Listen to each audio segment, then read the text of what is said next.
राजा summer और रानी Lalita by की कहानी, जो संभवतः ललितपुर जिले से जुड़ी है, में एक ऐतिहासिक तालाब के निर्माण का उल्लेख है। कहा जाता है कि राजा समर को चर्म रोग था और तालाब में नहाने के बाद वो ठीक हो गया। रानी ललिता बाई ने तब राजा को एक बड़े तालाब का निर्माण करने का सुझाव दिया, जिससे उस क्षेत्र के लोगों को लाभ हो सके।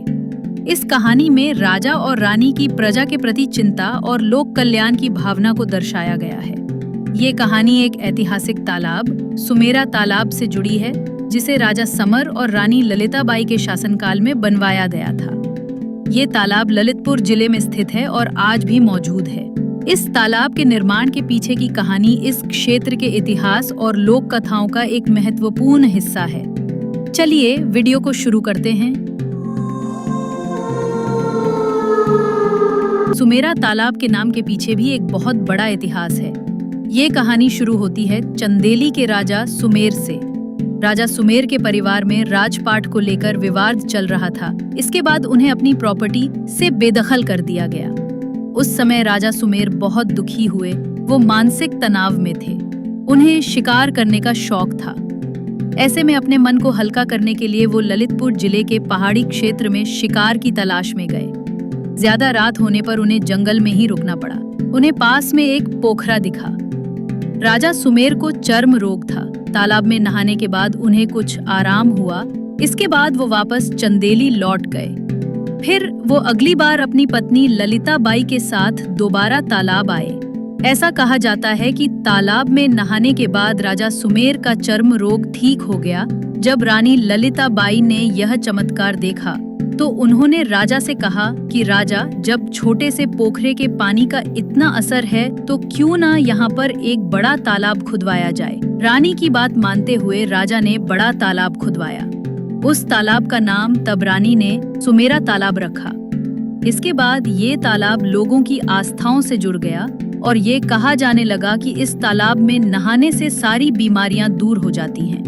अब इस बात में कितनी सच्चाई है या ये सिर्फ कहानी है, ये जानकारी सिर्फ सोशल मीडिया के अन्य स्रोतों से प्राप्त है। इन तत्वों में कितनी सत्यता है, इस बात की पुष्टि हम नहीं करते। आगे इसी तरह की वीडियो को देखते रहने के लिए चैनल को सब्सक्राइब जरूर करिए।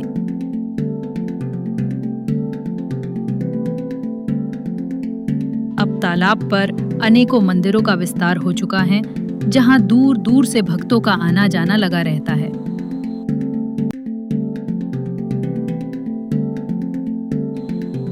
यहाँ माँ अपने तीनों रूपों में विराजमान हैं। साथ ही मंदिर परिसर में अन्य मंदिर भी बने हुए हैं। आप यदि ललितपुर आते हैं तो माँ के तीनों रूपों के दर्शन जरूर करें।